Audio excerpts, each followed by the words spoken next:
Mga sinaunang kabihasnan sa Timog Silangang Asya.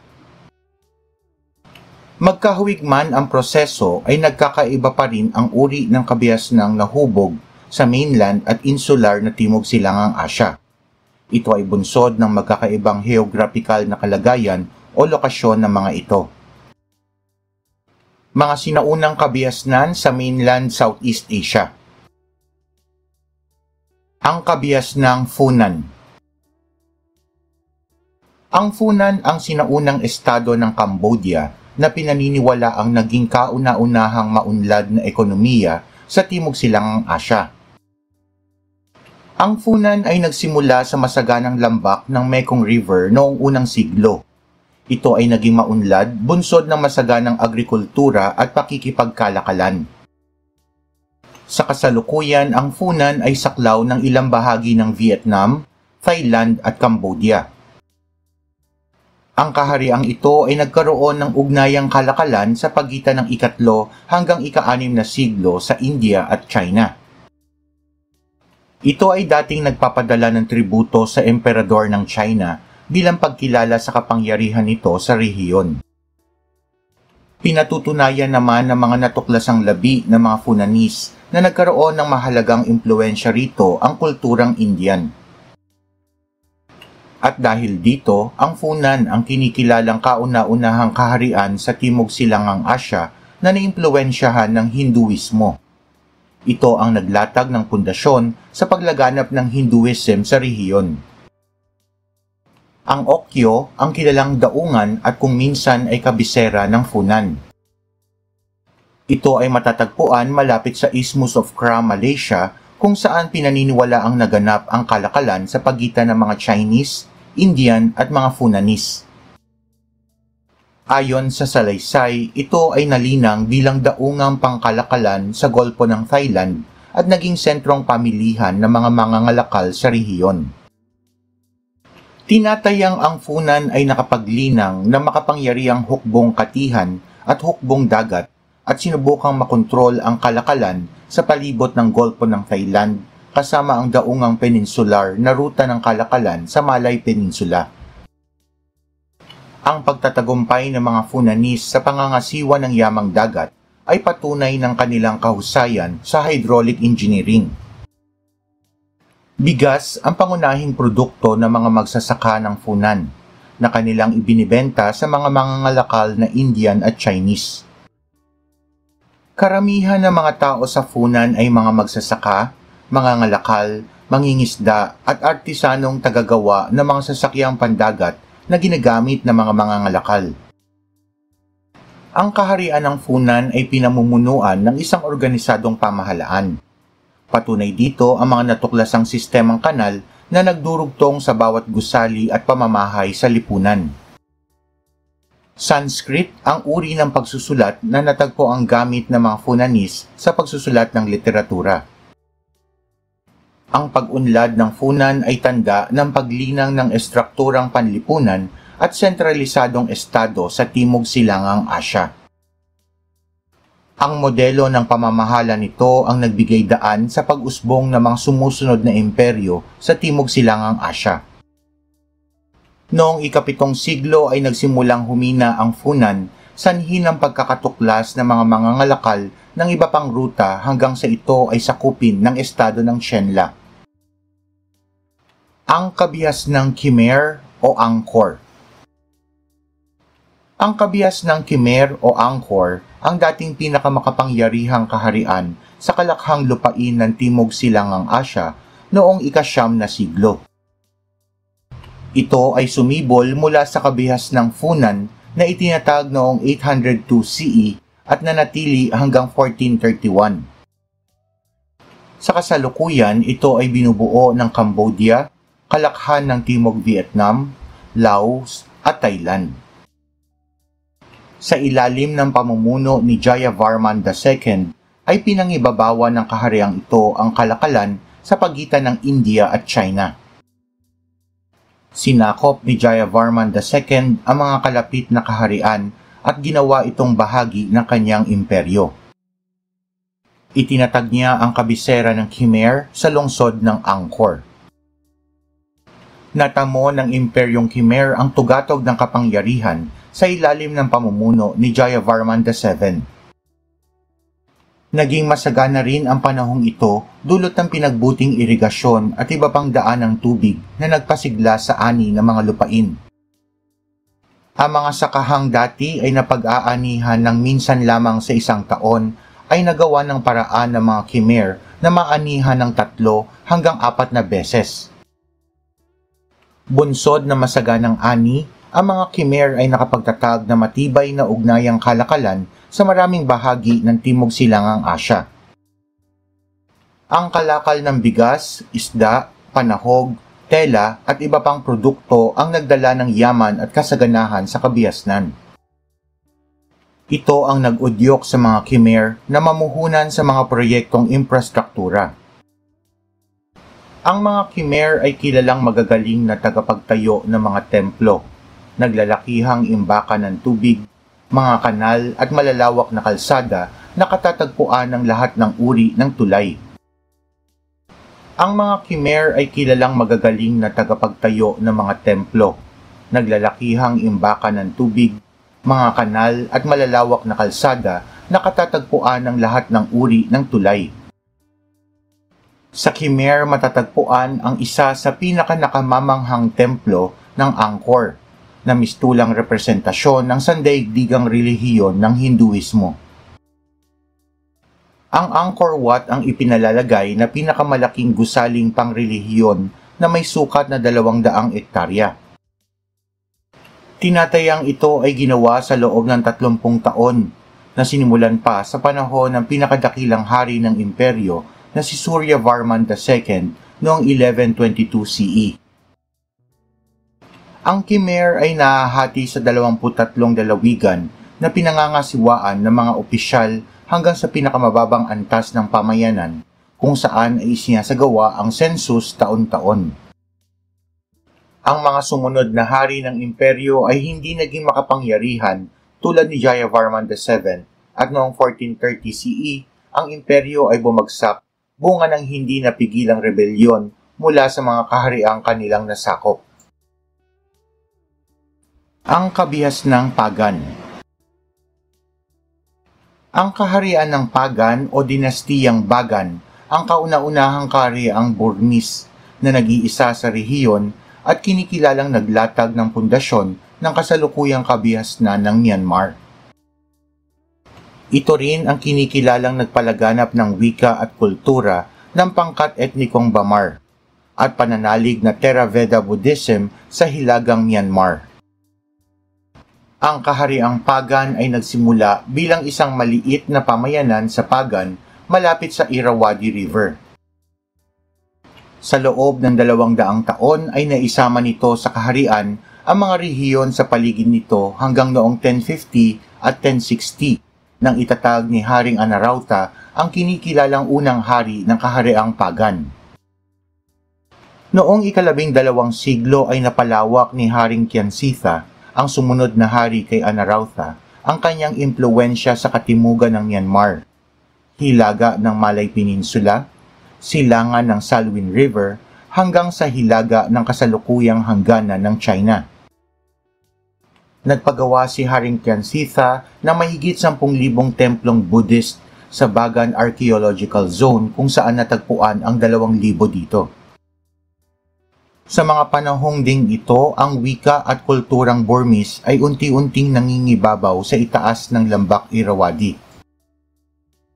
Kung kaya't noong mga panahon ng ika-12 siglo, ang Imperyong Pagan at Imperyong Khmer ang kinikilalang pangunahing imperyo sa rehiyon ng pangkontinenteng Timog Silangang Asya. Ang kabihasnang Tonggu. Ang Tonggu ang kilalang nagharing dinastiya sa Burma noong kalagitnaan ng ika-15 siglo hanggang mga huling taon ng ika-18 siglo. Ito ay higit na kilala bilang ikalawang imperyong Burmese na pinamunuan ng mahigit sa 7 magkakasunod na hari ng dinastiyang Tonggu sa loob ng humigit sa 200 taon. Ang pamumuno ni Tabinsueti. Karaniwang kinikilala si Haring Menkienyo bilang tagapagtatag ng dinastiyang Tonggu sakay tumadi sa itaas ng Sitang River, silangan ng Central Myanmar. Ngunit batay sa mga manunuri ng kasaysayan ng Myanmar, ang karangalan ng pagtatatag ng bansa ay higit na karapat-dapat na ibigay sa kanyang anak na si Thapin Shuethi. Sa kanyang matagumpay na kampanyang militar ay nasakop niya ang pangkat ng mga Monyin-shan sa hilagang Myanmar na unang nahiwalay sa dinastiya sa pagwawakas ng dating dinastiyang Pagan noong 1827. Ito ay nasundan ng higit pang pananalakay at pananakop hanggang Sitang River, kabisera ng Pegu at Pye noong 1544. Sa panahong ito, ang Pegu ay kilala bilang mahalagang daungang pangkalakalan. Si Thapin Shuethi ay kinoronahan bilang hari ng Kalakhang Myanmar sa sinaunang kabisera nito na Pagan. At matapos nito ay kanyang inilipat ang kanyang kabisera sa Pegu. Ang mga sumunod na pananalakay ni Thapin Shuethi ay nabigo hanggang sa siya ay taluni ng puwersa ng mga rebelding Thai sa Ayutthaya. Ang pamumuno ni Bayinaong. Sa ilalim ng epektibong pamumuno ni Bayinaong, ang Toungoo ay naging pinakamakapangyarihang estado sa Timog Silangang Asya. Saklaw ng Toungoo ang Lao hanggang sa lambak ng Mainam, Chao Phraya hanggang Ayutthaya. Pinaghandaan din ni Bayinaong ang pagsalakay sa kaharian ng Arakan, na nasa baybaying rehiyon sa katimugan ng Myanmar, ngunit ito ay kanyang nakamatayan na. Ang dinastiyang Toungoo ay nanatili pa sa kapangyarihan sa ilalim ng pamumuno ni Nanda Bayin na napalitan pa ng ibang hari hanggang sa pamumuno ni Haring Mahada Mayaza, ngunit hindi na napamunuan ang Kalakhang Myanmar. Ang dinastiyang Le. Ang dinastiyang Le ay naitatag nang magsimula ang rebelyong Lamson nang pinamunuan ni Leloy ang kilusan ng pakikipaglaban sa mga hukbong Chino na sumakop sa Vietnam. Napalaya ni Leloy ang bansa mula sa pagkontrol ng dinastiyang Ming at sinubukang sakupin ang katimugang bahagi ng tangway ng Indochina mula sa mga kahariang Indianized na Champa hanggang sa Lao at Myanmar. Ang pamumuno ni Leloy ay nasundan ng pamumuno ni Le Thanh Tong. Pinalawak at pinatatag ng matagumpay niyang pakikipaglaban ang hangganan ng Vietnam. Pinalitan niya ang mga makapangyarihang aristokratong namamahala sa mga rehiyon na mga opisyal na pinipili sa pamamagitan ng Triennial Confucian Civil Service Examination na modelo mula sa China. Itinalaga niya ang pagkakaroon ng kodigong legal na kinilala bilang Hong Duc Code upang matiyak ang pagtatalaga ng katarungan sa hustisya. Itinaguyod din ni Le Thanh Tong ang edukasyon at pagpapaaral sa pamamagitan ng pagtatalaga ng sistema ng paaralan at hinimok ang pagsulat ng kasaysayan at pagtangkilik sa sining at literatura. At higit sa lahat ay kanyang itinaguyod ang paglilinang ng ekonomiya sa pamamagitan ng mga proyektong pang-agrikultura at kalakalan. Bunsod ng pagtatagumpay na ito, ang panahon ni Le Thanh Tong ay kadalasang itinuturing na Golden Age ng huling dinastiya ng Le. Hindi tulad ni Le Thanh Tong, ang mga sumunod na namuno sa dinastiyang Le ay kinontrol ng serye ng mga ambisyoso at makapangyarihang nobleng feudal. Ang dinastiyang Le sa ilalim ng pamilyang Nguyen. Inagaw ng pamilyang Mac ang kapangyarihan ng trono noong 1527, ngunit muling naibalik ang trono sa mga Le sa tulong ng pamilyang Nguyen. Ngunit ang pamilyang Le ay namuno lamang ng pakunwari, at ang tunay na kapangyarihan ay pinagsaluhan ng dalawang pamilya ng Nguyen sa timog at ng Trinh sa hilaga.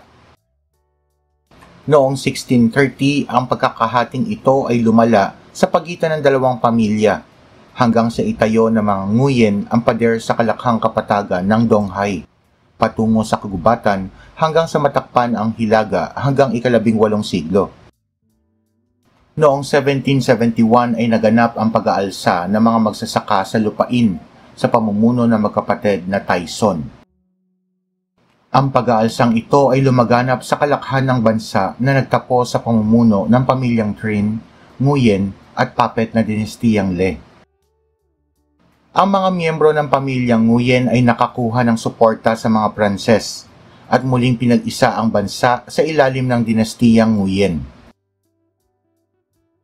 Ang kabiasnang Ayutthaya. Ang Ayutthaya ay matatagpuan sa masaganang kapatagan ng Chao Phraya River sa Thailand.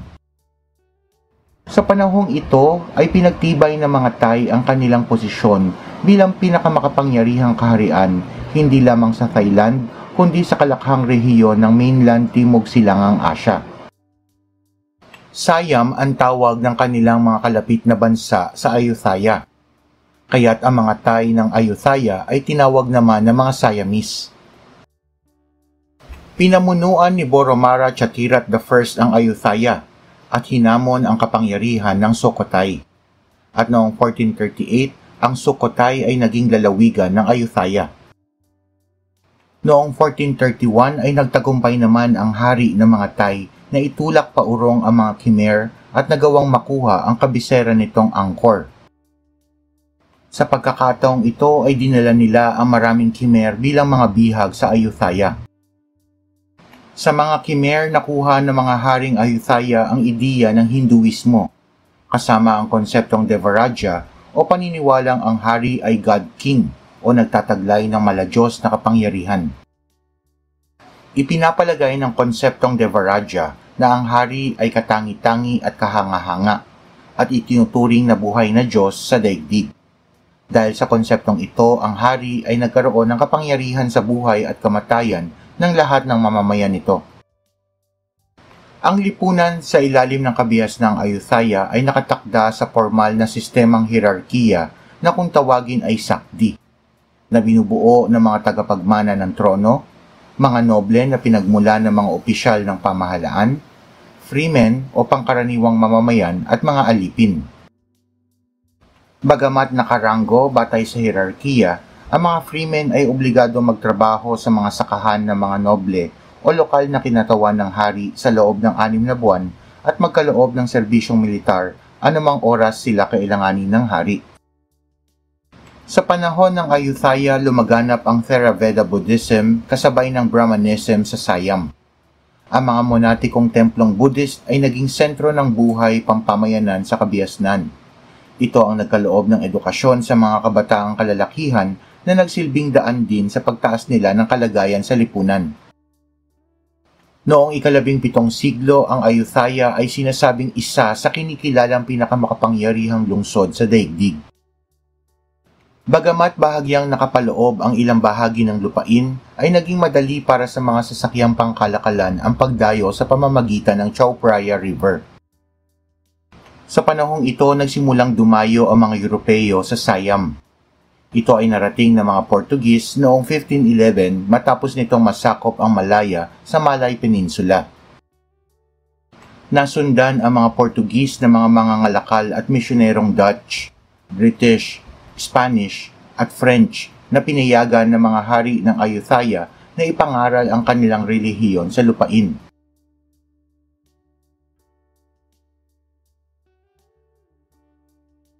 Bukod sa pakikipagkalakalan sa China at iba pang lupain sa Timog Silangang Asya, ang mga hari ng Ayutthaya ay nagpapadala rin ng tributo sa emperador ng China 3 beses sa isang taon. Nakapagpadala rin sila ng misyong Buddhist sa Sri Lanka at ng serye ng sugo sa Versailles sa France. Sa sobrang sigasig ng mga Pranses na mapagbago ang pananalig ng mga Buddhist sa Kristyanismo, ay ipinatalsik ng mga Ayutthayan mula sa Siam ang mga dayuhan at isinara ang Ayutthaya sa mga dayuhang kanluranin sa loob ng 150 taon. Ang Ayutthaya ang kinikilalang nagpasimula ng modernong Thailand. Marami sa kasalukuyang aspekto ng kultura, paraan ng pamamahala, sining at arkitektura ang nag-ugat sa panahon ng Ayutthaya. Ang Ayutthaya ay bumagsak noong 1767 matapos ang digmaang Burmese-Siamese. Ang hari ng mga Siamese at pamilya nito kasama ang libu-libong mga bihag ay pinatapon sa kaharian ng Burma at sinunog ang lahat ng mga tala at gawang sining ng Ayutthaya. Ang kasaysayan ng pag-unlad at pagbagsak ng Ayutthaya ay nagbigay diin sa kahalagahan ng papel na ginampanan ng estratehikong lokasyon, kalakalan, impluwensya ng ugnayang pangkapangyarihan at kultura sa paghubog ng makapangyarihang kabiasnan. Mga sinaunang kabiasnan sa Insular Southeast Asia.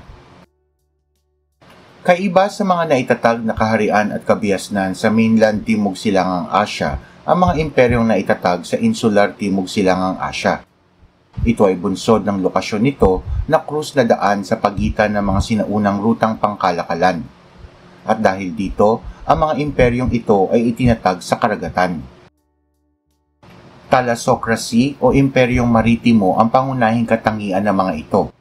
Ibig sabihin, ang kapangyarihan nito ay nakabatay sa komersyal at lakas ng hukbong pandagat.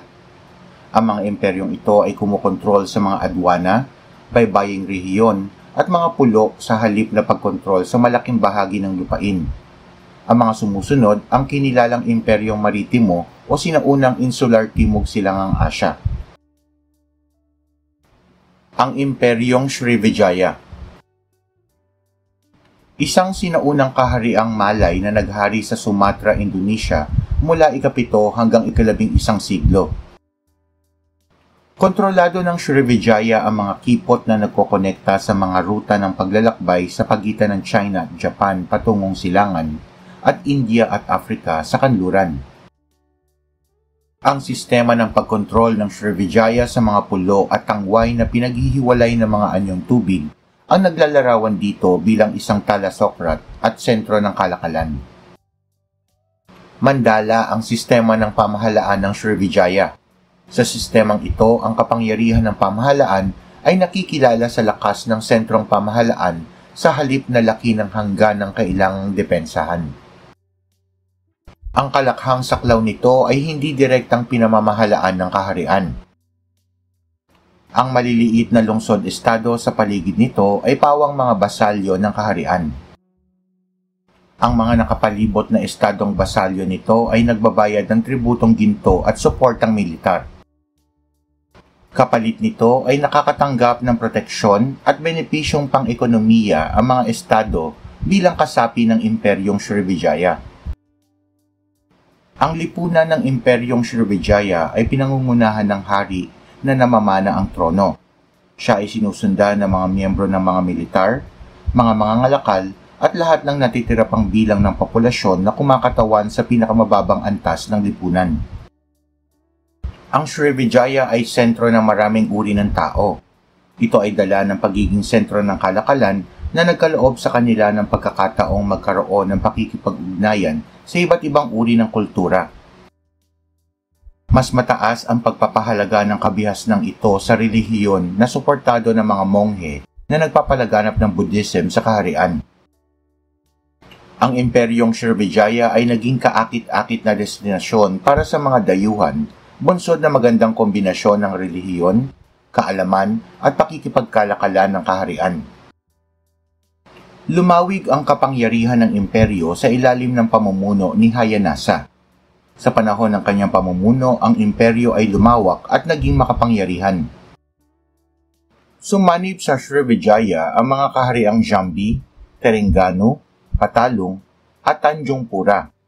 Ang pinagsanib na Persa ng mga kahariang ito at ng Srivijaya ay higit na nagpalakas sa kapangyarihan ng imperyo sa pangangasiwa sa daanang pangkalakalan na kung tawagin ay ruta ng pampalasa o spice route sa Malacca Strait.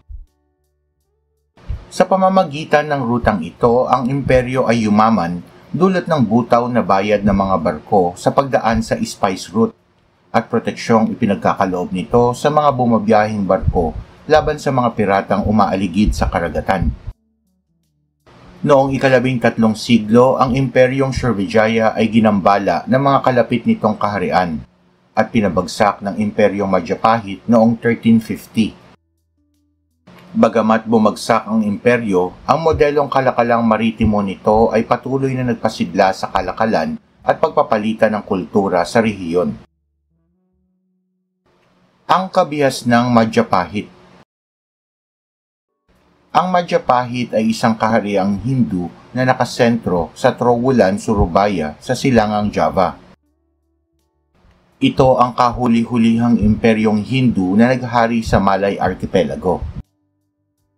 Si Raden Wijaya ang nagtatag ng imperyong Majapahit noong 1203. Sakop ng imperyo ang New Guinea, Spice Islands, Sumatra, pati na ang Malay Peninsula. Ang imperyong Majapahit ay nagkaroon ng maayos na pakikipag-ugnayan sa Vietnam, China, Cambodia, Siam, Burma at Thailand. Si Gadjah Mada ang kinikilalang pinakatanyag na leader ng militar at punong ministro ng imperyo na nagdala sa Majapahit sa tugatog ng tagumpay. Sa kanyang panunungkulan ay nasakop niya ang kabuuan ng mga modernong teritoryo ng mga bansang Indonesia, Malaysia, Brunei at katimugang bahagi ng Pilipinas.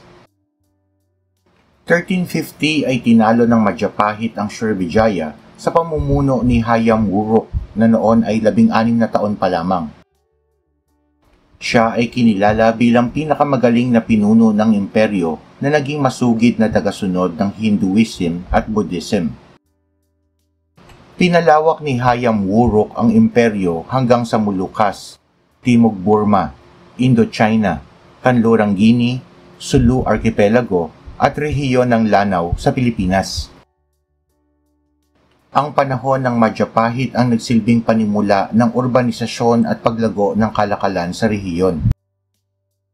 Ang yamang lokal nito ay nagmula sa malawakang pagsasaka ng palay, samantalang ang pandaigdigang yaman naman ay nagmula sa kalakalan ng pampalasa.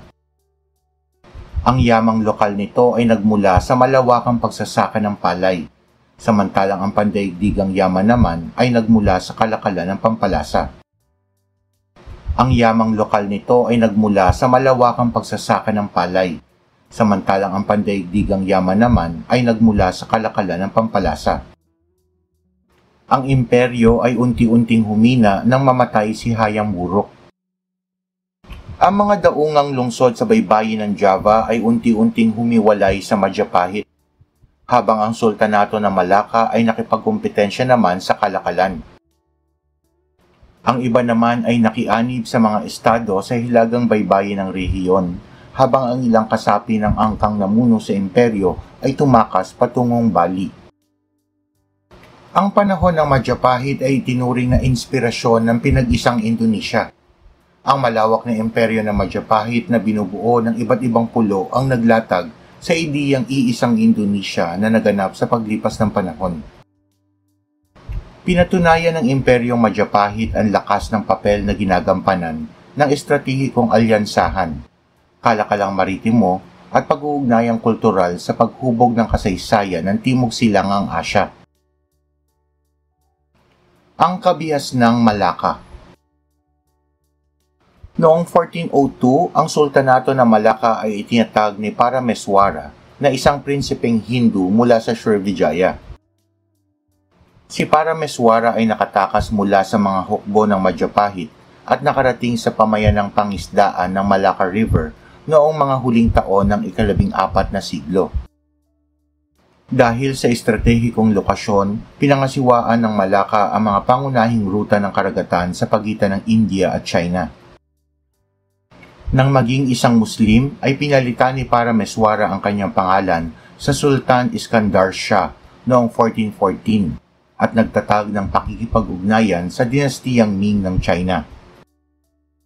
Noong 1430, ang lungsod ng Malacca ay naging pangunahing pamilihang pangkomersyo sa Timog Silangang Asya at naging tunguhan ng mga lokal na mga ngalakal na Indian, Arab, Chinese, Malay at Persian.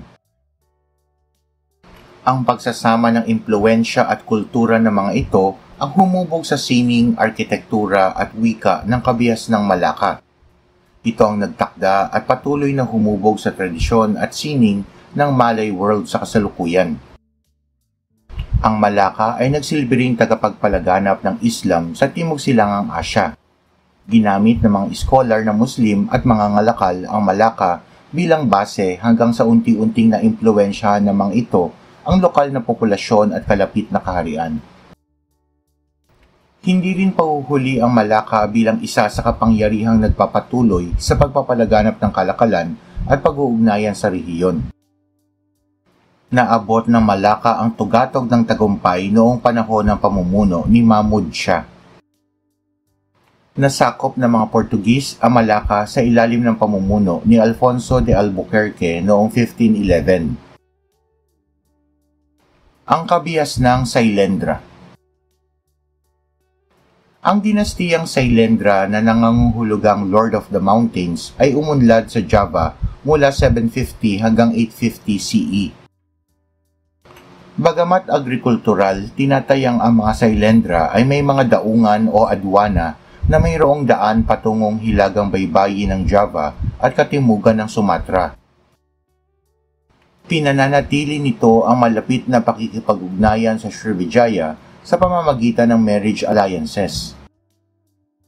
Ang pakikipag-ugnayang ito ay hindi lamang nagpatibay sa ugnayan ng dalawang kaharian, kundi ay nagpaalis din ng pangamba ng Srivijaya sa biglang paglitaw ng karibal mula sa Java.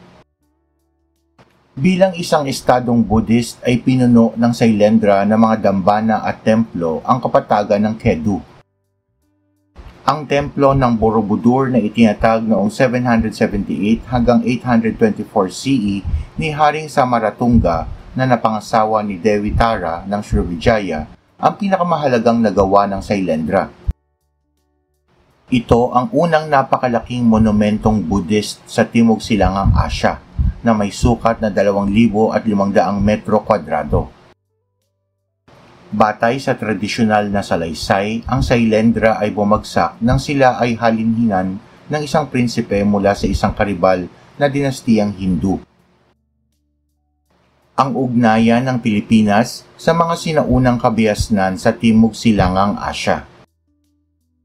Noong ika-15 siglo, ang kalakalan ay naganap sa pamamagitan ng rutang maritimo na nagmula sa mainland Timog Silangang Asya, Insular Timog Silangang Asya at Pilipinas.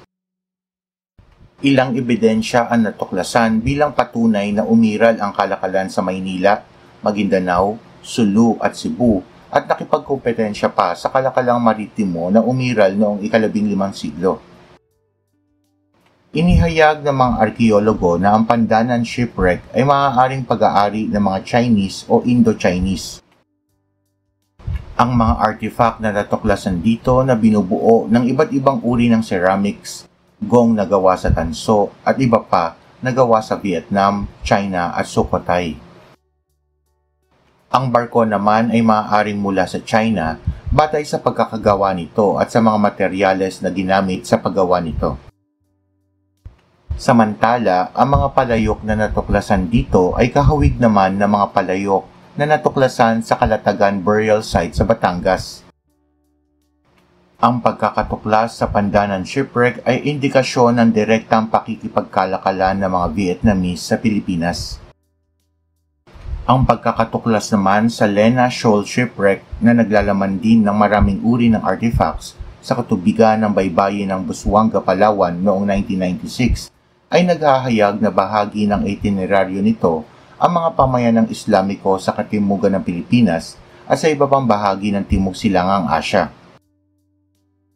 Ang Santa Cruz shipwreck naman na hindi sinasadyang natuklasan sa baybayin ng Zambales ay tinatayang nagmula sa Thailand batay sa paraan ng pagkakagawa ng barkong natuklasan. Mga stonewares jar na gawa sa Thailand, Burmese ceramics at iba pang produktong maaaring isinakay sa daungan ng Thailand. Ang barko ay tinatayang dumaan naman sa Taiwan patimog papuntang Pilipinas kung saan ito lumubog. Ayon sa mga arkeologo, ang mga natuklasang shipwreck sa Pandanan, Lena Shoal at Santa Cruz ay patunay na ang Pilipinas ay naging destinasyon ng regional na kalakalan sa Timog Silangang Asya noong ika-15 siglo. Pinatutunayan nito na ang Pilipinas ay nagkaroon ng pakikipag-ugnayan sa mga sinaunang kaharian na naging makapangyarihan sa rehiyon. Bukod sa mga tuklas na ito, pinatotohanan din ng pagsasaliksik ng mga arkeologo ang obserbasyong isinulat ni Pigafetta kaugnay ng nakita niya sa Cebu.